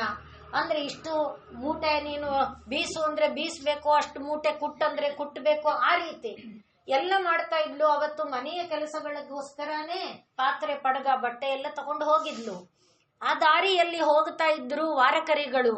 ವಿಠಲ ವಿಠಲ ವಿಠಲ ವಿಠಲ ವಿಠಲ ವಿಠಲ ವಿಠಲ ವಿಠಲ ಕೂಕೊಂಡು ಹೋಗ್ತಾ ಇದ್ದಾರೆ ವಾರಕರಿಗಳು. ಇವಳಿಗೆ ತಡೆಯಕ್ಕಾಗ್ಲೇ ಇಲ್ಲ. ತಾನು ಅವ್ರ ಹಿಂದೆ ಹೊಟ್ಟೇ ಹೋದ್ಲು. ಅಲ್ಲಿ ವಿಠಲನ ದರ್ಶನ ಮಾಡಿದ ಮೇಲೆ ಅವಳಿಗಿನ್ನೇನಿದೆ, ಜೀವನದ ಸಾರ್ಥಕತೆ ಆಯ್ತು. ಅವಳು ಆ ವಿಠಲನಲ್ಲಿ ಒಂದಾಗಿ ಹೋದ್ಲು, ವಿಠಲನಲ್ಲಿ ಲೀನ ಆಗೋದ್ಲು. ಇಲ್ಲಿ ಇವಳ ಕೆಲಸ ಯಾರು ಮಾಡ್ಬೇಕು? ಇವಳನ್ನ ನೋಡೋರು ಯಾರು? ಆದ್ರಿಂದ ಪರಮಾತ್ಮ ಬಂದ. ಆಮೇಲೆ ಅವಳನ್ನ ಬೈತಾರಲ್ಲ ಅಂತ ಆ ಮೂಟೆ, ಬಟ್ಟೆ ಮೂಟೆ, ಪಾತ್ರೆ ಎಲ್ಲ ಹೊತ್ಕೊಂಡು ಮನೆಗೆ ಬಂದ. ಸಕುಬಾಯಿ ರೂಪದಲ್ಲೇ ಬಂದ. ಸರಿ, ಇವ್ರಿಗೇನ್ ಗೊತ್ತು, ಅತ್ತೆಗೆ ನಾದ್ನಿಗೆ ಏಯ್ ಅದ್ ಮಾಡು, ಇದ್ ಮಾಡು ಅಂತೆಲ್ಲ ಮಾಡಿಸಿದ್ರು. ಮಾಡೋವರೆಗೂ ಹಾಗೆ ಅವನು ಇಲ್ಲೇ ಇದ್ಬಿಟ್ಟಿದ್ದಾನೆ. ರುಕುಮಾಬಾಯಿ ಎಷ್ಟು ದಿನ ಪತಿ ಇಲ್ಲದೆ ಇರ್ತಾಳೆ? ಏನ್ ಮಾಡೋದು? ಬಂದು ಪತಿಯನ್ನ ಕೇಳಿದ್ರು, ಇದೇನಪ್ಪ ನಿನ್ನ ಆಟ? ಇವ್ರ ಮನೇಲಿ ಈ ತರ ಸೇರ್ಕೊಂಡು ಕೂತಿದೀಯಲ್ಲ, ಬರ್ಬಾರ್ದ ನೀನು? ಹೇಗಮ್ಮ ಬರ್ಲಿ ನಾನು? ಸಕುಬಾಯಿ ಇಲ್ಲ. ಸಕುಬಾಯಿ ಶರೀರ ತ್ಯಾಗ ಮಾಡಾಗ ಹೋಗಿದೆ. ಸಕುಬಾಯಿ ಅಲ್ಲಿ ಸೇರ್ಕೊಂಡ್ ಬಿಟ್ಮೇಲೆ ವಿಠಲನಲ್ಲಿ ನನಗ್ ಬಿಡುಗಡೆ ಕೊಡೋರು ಯಾರಿದ್ದಾರೆ? ನಾನು ಸಕುಬಾಯಿ ರೂಪದಲ್ಲಿ ಇಲ್ಲಿ ಬಂದ್ಸೆ ಅಂದ್ರೆ ಭಕ್ತಿ ವಶ್ಯ ಅನ್ನಕ್ಕೆ ಅಧೀನ ಆಗ್ಬಿಟ್ಟಿದ್ದಾನೆ. ನನಗೆ ಬಿಡುಗಡೆ ಎಲ್ಲಿದೆ ಅಂತ ರುಕುಮಾಬಾಯಿ ಬಂದು ಅವನನ್ನ ಕೇಳಿದಾಗ ಅವಳಿಗೆ ಗೊತ್ತಾಯ್ತೀಗ ಬೇರೆ ದಾರಿ ಇಲ್ಲ.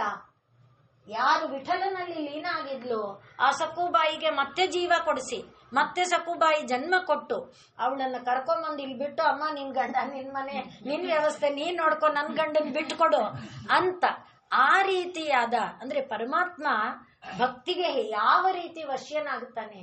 ಯಾವ ಕೆಲಸಕ್ಕಾದ್ರೂ ಅವನು ಹೇಸೋದಿಲ್ಲ. ಕುಂಬಾರನಿಗೆ ಹಲ್ಲುಜ್ಜಿದ, ಕೈ ತೊಳೆದ, ಊಟ ಮಾಡಿಸ್ದ, ಏನೇನು ಮಾಡ್ಲಿಲ್ಲ.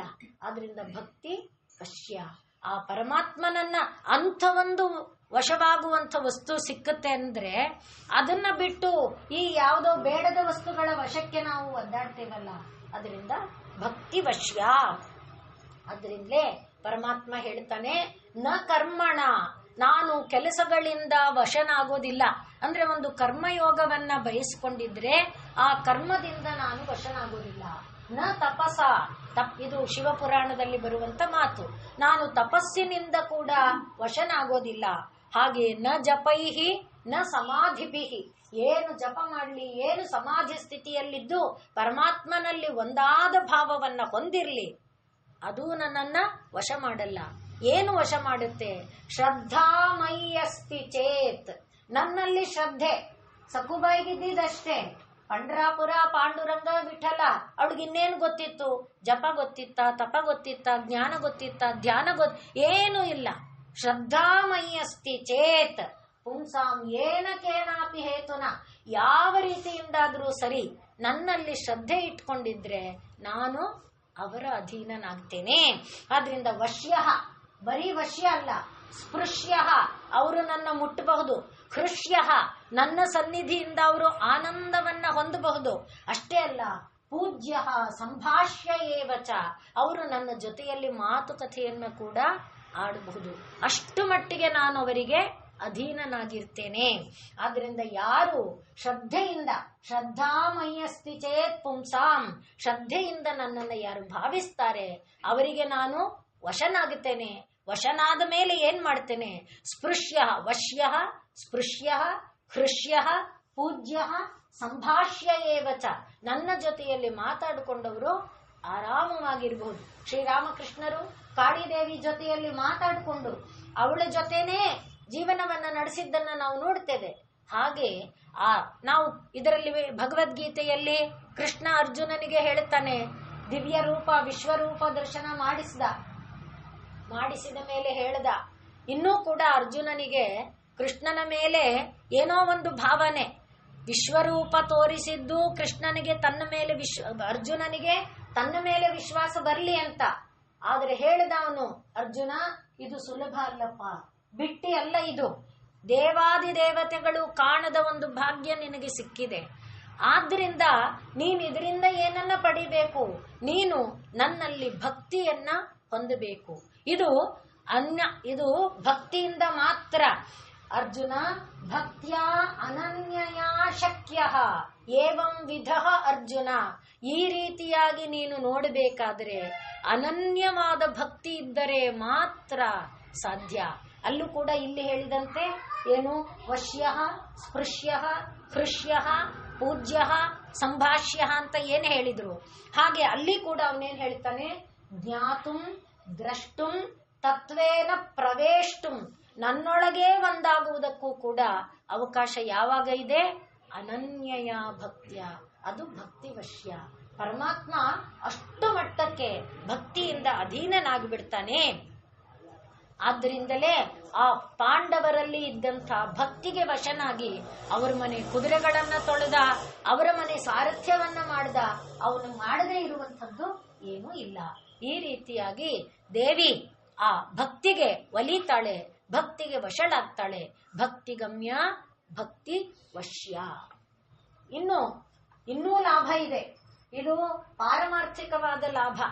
ಶರೀರ ಇನ್ನೂ ಇದೆಯಲ್ಲ ಸ್ವಾಮಿ, ಬರೀ ಪಾರಮಾರ್ಥಿಕ ಇಟ್ಕೊಂಡು ಏನ್ ಮಾಡ್ಬೇಕು, ಪಾರಮಾರ್ಥಿಕ ಅಂದ್ರೆ ಶರೀರ ಬಿದ್ದೋದ್ಮೇಲೆ ತಾನೆ. ಈಗ ಅಂತ ಕೇಳಿದ್ರೆ ಮೊದಲಿಂದ ನಾವು ನೋಡಿದ್ವಲ್ಲ, ಸಂಕಟೇ ದುಃಖಂ ನ ಆಪ್ನೋತಿ, ಸಂಕಟ ಬಂದಾಗ ದುಃಖ ಇಲ್ಲ, ಜೊತೆಯಲ್ಲಿ ಬಂದಂತ ಎಲ್ಲ ವಿಪತ್ತುಗಳಿಂದ ಬಿಡುಗಡೆ ದೊರಕತ್ತೆ ಅಂತ ಅದನ್ನ ಹೇಳ್ತಾ ಮುಂದಿನ ನಾಮ ಹೇಳ್ತಾ ಇದ್ದಾರೆ, ಭಯಾಪಹ. ಯಾವ ರೀತಿಯಾದಂಥ ಭಯವೂ ಕೂಡ ನಮಗೆ ಒದಗದೆ ಇರುವಂತೆ, ನಮ್ಮನ್ನು ಬಾಧಿಸದೇ ಇರುವಂತೆ ಕಾಪಾಡ್ತಾಳೆ. ಭಯ ಅಪಹ. ಅಪಹ ಅಂದ್ರೆ ದೂರ, ಹ ಅಂದ್ರೆ ತಳ್ಳೋದು, ತ್ಯಜಿಸೋದು. ಅಪ ಅಂದ್ರೆ ದೂರ ತಳ್ಳೋದು, ದೂರ ತ್ಯಜಿಸಿ ಬಿಡ್ತಾಳೆ. ಭಯವನ್ನ ದೂರ ತ್ಯಜಿಸಿ ಬಿಡ್ತಾಳೆ. ಆದ್ರಿಂದಲೇ ಹೇಳ್ತಾರೆ ಏನಂತ, ಭವಘೋರ ಭ್ರಮೆಯಲ್ಲಿ, ಈ ಭವದ ಒಂದು ಇದರ ಒಳಗೆ ಬಿದ್ದು ನಾವು ತಲ್ಲಣಿಸ್ಕೊಡ್ತಾ ಒದ್ದಾಡ್ತಾ ಇದ್ದೇವಲ್ಲ, ಸಕಲ ಭಯ ತಲ್ಲಣವ ಪರಿಹರಿಪ ಮಹಿಮನನು, ಒಮ್ಮೆಯಾದರೂ ಏಕೆ ನೆನೆಯದಿರುವೆ. ಒಂದು ಸಲ ಆದ್ರೂ ಯಾಕಪ್ಪ ನೀನ್ ನೆನೆಯೋದಿಲ್ಲ? ಅದರಿಂದ ಏನು ಲಾಭ ಇದೆ ಅಂದ್ರೆ, ಭವಘೋರ ಭ್ರಮೆ ಏನಿದೆ ಅದರಿಂದ ಪರಮಾತ್ಮ ನಮ್ಮನ್ನ ಬಿಡುಗಡೆ ಮಾಡ್ತಾನೆ. ಆದ್ರಿಂದ ಏನು ಭಯ ಅನ್ನೋದಿದೆ, ಆ ಎಲ್ಲ ರೀತಿಯ ಭಯದಿಂದ ನಮ್ಮನ್ನ ಮುಕ್ತನನ್ನಾಗಿ ಮಾಡ್ತಾನೆ. ಮನುಷ್ಯನಿಗೆ ಭಯ ಯಾವತ್ತಿಲ್ಲ, ಯಾವಾಗಿಲ್ಲ.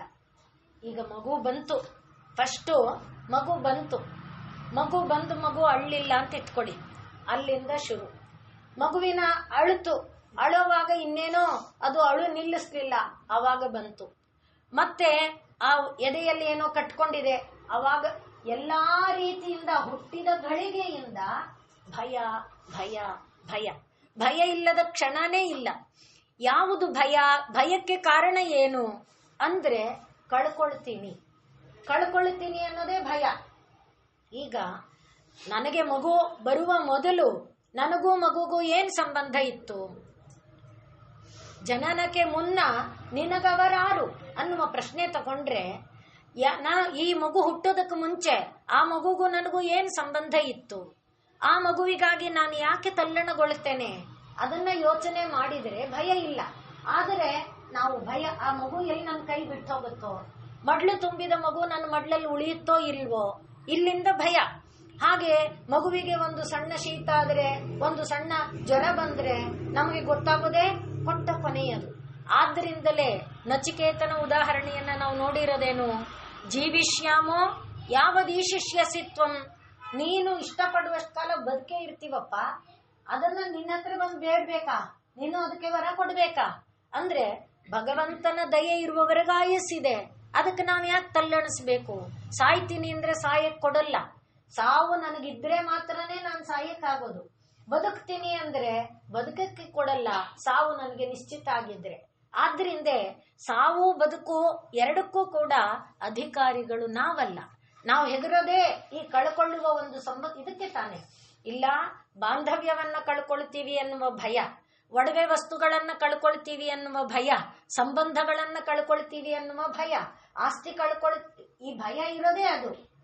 ಆದ್ರಿಂದ ನಮ್ಮಲ್ಲಿ ಭರ್ತೃಹರಿ ಅಂತ ಒಬ್ಬ ಪ್ರಸಿದ್ಧನಾದವನಿದ್ದಾನೆ. ಅವನು ವೈರಾಗ್ಯ ಶತಕ, ಶೃಂಗಾರ ಶತಕ, ನೀತಿ ಶತಕ ಅಂತ ಶತಕಗಳನ್ನು ಬರೆದಿದ್ದಾನೆ. ಅದರಲ್ಲಿ ಅವನು ಭಯವನ್ನ ಕುರಿತು ಹೇಳ್ತಾನೆ.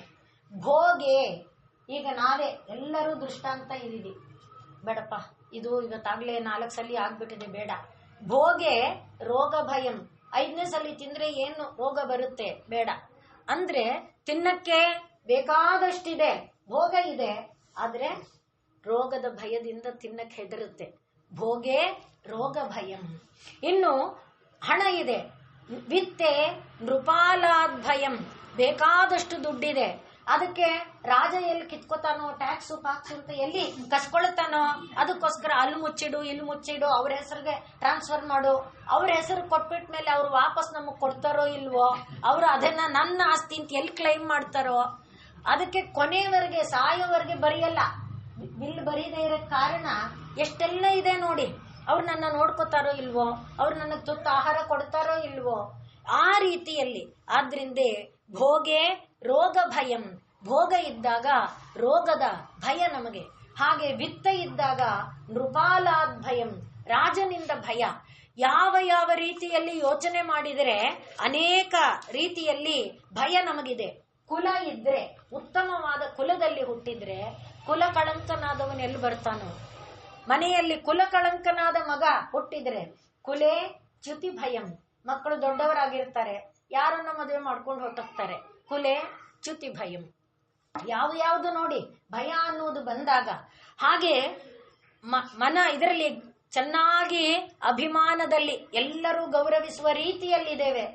ಯಾವತ್ತು ನಮ್ಮ ಐಶ್ವರ್ಯ ಎಲ್ಲ ಲಾಟ್ರಿ ಆದಂಗೆ ಹೋಗ್ಬಿಡುತ್ತೋ, ಆಗ ಯಾರ ಮನೆ ಬಾಗ್ಲಲ್ಲಿ ನಾವು ಭಿಕ್ಷೆ ಬೇಡಿ ನಿಲ್ಲಬೇಕು. ಮಾನೇ ದೈನ್ಯ ಭಯಂ, ನಮಗೆ ಅಭಿಮಾನ ಇದೆ, ನಾವು ಒಳ್ಳೆ ಸ್ಥಾನದಲ್ಲಿದ್ದೇವೆ, ಇವತ್ತೇನಿಲ್ಲ ತಾನೆ, ಇವತ್ತು ಚೆನ್ನಾಗಿದ್ದೀವಿ ತಾನೆ, ಹಾಗಿರಲ್ಲ. ಯಾವತ್ತು ದೈನ್ಯ ಬರುತ್ತೋ ಅಂತ ಮುಂದಿನ ಯೋಚನೆ ಮಾಡಿಕೊಂಡು ಇವತ್ತು ದುಃಖ ಪಡ್ತಾ ಇರ್ತೇವೆ. ಮಾನೇ ದೈನ್ಯ ಭಯಂ. ಹಾಗೆ ಬಲ ಇದೆ, ನಮಗೆ ಒಳ್ಳೆ ಸೇನೆ ಇದೆ, ಚೆನ್ನಾಗಿ ಇದನ್ನ ಕಟ್ಕೊಂಡಿದ್ದೇವೆ, ಆದ್ರೆ ಶತ್ರು ಎಲ್ಲಿ ಬರ್ತಾನೋ, ಶತ್ರು ಯಾವಾಗ ಆಕ್ರಮಣ ಮಾಡ್ತಾನೋ. ಬಲೇ ರಿಪು ಭಯಂ, ಬಲ ಇದೆ, ಶತ್ರುಗಳಿಂದ ಭಯ ಇದೆ. ಸೌಂದರ್ಯ ಇದೆ, ಸೌಂದರ್ಯ ಇದ್ರೆ ಯಾವುದರಿಂದ ಭಯ? ರೂಪೇ ತರುಣ್ಯ ಭಯಂ, ತರುಣಿಯ ಭಯ ಇದೆ. ಹಾಗೆ ಜ್ಞಾನ ಇದೆ, ಶಾಸ್ತ್ರ ಇದೆ, ವಿದ್ಯೆ ಇದೆ, ಪಾಂಡಿತ್ಯ ಇದೆ. ವಾದ ವಿವಾದಗಳು ನಡೆಯೋದಕ್ಕೆ ಆರಂಭ ಆದರೆ ನಾವು ಜನಕನ ಆಸ್ಥಾನದಲ್ಲಿ ಬಂದನೆಲ್ಲ ಒಂದಿ ಎಲ್ಲ ವಿದ್ವಾಂಸರನ್ನ ತಗೊಂಡೋಗಿ ಸಮುದ್ರದಲ್ಲಿ ಮುಳುಗಾಕಿಸ್ಬಿಟ್ಟ. ಅವನನ್ನ ಯಾರು ಗೆಲ್ಲಲ್ಲ, ಅವರನ್ನೆಲ್ಲ ಸಮುದ್ರದ ಪಾಲು ಮಾಡ್ದ. ಆ ರೀತಿ ವಾದೇ ಶಾಸ್ತ್ರೇ ವಾದ ಭಯಂ, ಜ್ಞಾನ ಇದ್ರೆ ವಾದದ ಭಯ. ಹಾಗೆ ಗುಣ ಇದೆ, ಸದ್ಗುಣಗಳಿದೆ. ದುಷ್ಟರ ಸಹವಾಸ ಯಾವತ್ತು ಬೀಳ್ತೀನೋ ಗೊತ್ತಿಲ್ಲ. ಗುಣೇ ಖಲಭಯಂ, ಒಳ್ಳೆ ಗುಣಗಳಿದ್ರೆ ದುಷ್ಟರ ಸಹವಾಸಕ್ಕೆ ಬಿದ್ರೆ ಗುಣ ನಿರ್ನಾಮ ಆಗೋದು ಎಷ್ಟು ನಿಮಿಷ. ಗುಣದಲ್ಲಿ ಗುಣ ಇದ್ದವನು ಕೂಡ ದುರ್ಗುಣಿ ಆಗಿಬಿಡ್ತಾನೆ ಕ್ಷಣ ಮಾತ್ರದಲ್ಲಿ. ಇನ್ನು ಶರೀರ ಅದೇ ದೊಡ್ಡದು, ಅದೇ ಎಲ್ಲ ಭಯಕ್ಕೆ. ಕಾಯೇ ಕೃತಾಂತಾದ್ ಭಯಂ, ಶರೀರದಲ್ಲಿ ಯಮನ ಭಯ. ಹೀಗೆ ಸರ್ವಂ ವಸ್ತು ಭಯ, ಎಲ್ಲವೂ ಕೂಡ ಭಯದಿಂದ ಕೂಡಿರುವಂಥದ್ದು. ಆದ್ರಿಂದ ನಾವು ಯಾರನ್ನ ಆಶ್ರಯಿಸಬೇಕು? ಪರಮಾತ್ಮನನ್ನ ಹಿಡ್ಕೊಂಡ್ರೆ ಯಾವ ರೀತಿಯಿಂದಲೂ ಕೂಡ ಭಯ ಇಲ್ಲ. ಆದ್ರಿಂದ ಅದನ್ನ ಆಶ್ರಯಿಸಬೇಕು ಅಂತ ಭರ್ತೃಹರಿ ಹೇಳ್ತಾನೆ.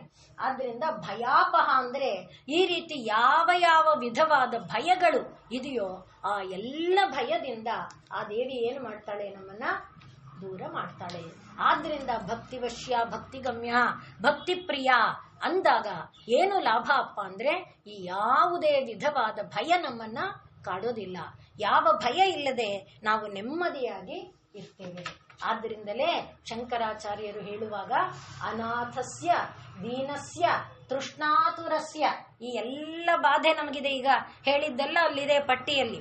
ಆದ್ರಿಂದ ಭಯಾರ್ತಸ್ಯ ಭೀತಸ್ಯ ಬದ್ಧಸ್ಯ ಜಂತೋಹೋ ತ್ವಮೇಕಾ ಗತಿರ್ದೇವಿ ನಿಸ್ತಾರದಾತ್ರಿ ನಮಸ್ತೆ ಜಗತ್ತಾರಿಣಿ ತ್ರಾಹಿ ದುರ್ಗೆ. ಅಮ್ಮ, ಜಗತ್ತನ್ನೇ ದಾಟಿಸೋಂಥವಳು ನೀನು. ನಿನಗೆ ಈ ಒಂದು ಕಂದ ಭಾರ ಅಲ್ಲ, ಆದ್ರಿಂದ ದಾಟಿಸು ತಾಯಿ, ಈ ಭಯದಿಂದ ನಮ್ಮನ್ನ ಬಿಡುಗಡೆ ಮಾಡು ಅಂತ ನಾವು ಕೇಳಿಕೊಂಡಾಗ ಎಲ್ಲ ರೀತಿಯ ಭಯದಿಂದ ಆ ದೇವಿ ಏನು ಮಾಡ್ತಾಳೆ? ಬಿಡುಗಡೆ ಮಾಡ್ತಾಳೆ. ಆದ್ರಿಂದಲೇ ಅವಳೇ ದುರ್ಗಾ ಸಪ್ತಶತಿಯಲ್ಲಿ ನಾವು ನೋಡಿದ್ದೇವೆ, ಪ್ರತಿಜ್ಞೆ ಮಾಡಿದಾಳೆ, ಅರಣ್ಯೇ ಅನಲೆ, ಅರಣ್ಯದಲ್ಲಿರಿ, ಬೆಂಕಿಯಲ್ಲಿ ಬಿದ್ದಿರಿ, ಸಮುದ್ರದ ಮಧ್ಯದಲ್ಲಿರಿ, ಡಾವಾನಲೆ, ಎಲ್ಲಿ ಇದ್ರೂ ಕೂಡ ನನ್ನನ್ನ ಒಂದು ಸಲ ಸ್ಮರಿಸಿದರೆ ಸಾಕು, ನಾನು ನಿಮ್ಮನ್ನ ವಿಪತ್ತಿನಿಂದ ಪಾರು ಮಾಡ್ತೇನೆ. ಆದ್ರಿಂದಲೇ ನಮಸ್ತೆ ಶರಣ್ಯೇ ಶಿವೇ ಸಾನುಕಂಪೆ ಅಂತ ಶಂಕರರು ಮತ್ತೆ ಹೇಳ್ತಾರೆ. ಅಮ್ಮ, ಎಲ್ಲರಿಗೆ ಆಶ್ರಯದಾತಳು ನೀನು, ಇವರನ್ನ ಕಾಪಾಡ್ತೀಯ ಅವರನ್ನ ಕಾಪಾಡಲ್ಲ ಅಂತ ಇಲ್ಲ, ಎಲ್ಲರನ್ನೂ ರಕ್ಷಿಸುವಂಥ ದೇವಿ ನೀನು, ನಮ್ಮನ್ನ ಕಾಪಾಡು, ಎಲ್ಲ ರೀತಿಯ ಬಾಧೆಗಳಿಂದ ನಮ್ಮನ್ನ ಬಿಡುಗಡೆ ಮಾಡಿ ಸಲಹು. ಅದರಿಂದ ನಮಸ್ತೆ ಜಗತ್ತಾರಿಣಿ ತ್ರಾಹಿ ದುರ್ಗೆ. ಆದ್ರಿಂದ ದುರ್ಗಾದೇವಿ, ಆ ದೇವಿಯ ಸ್ಮರಣೆಯಿಂದ ಆಗೋದೇನಪ್ಪಾ ಅಂದ್ರೆ, ಜೀವನ ಪೂರ್ತಿಯಲ್ಲಿ ಉಸಿರಿನಲ್ಲಿ ನಮಗಿರುವ ಭಯ ಏನಿದೆ ಆ ಭಯವನ್ನ ದೇವಿ ದೂರ ಮಾಡ್ತಾಳೆ. ಆದ್ರಿಂದ ಆ ಭಯಾಪಹ, ಭಯವನ್ನ ದೂರ ಮಾಡುವಂಥ ಆ ದೇವಿಯನ್ನ ನಾವು ನೆನಪಿಸ್ಕೊಳ್ತಾ, ಭಕ್ತಿ ಪ್ರಿಯ, ಭಕ್ತಿಗಮ್ಯ, ಭಕ್ತಿವಶ್ಯ, ಭಯಾಪಹ. ಮುಂದಿನದು ಶಾಂಭವಿ. ಅದನ್ನ ನಾಳೆ ದಿವಸ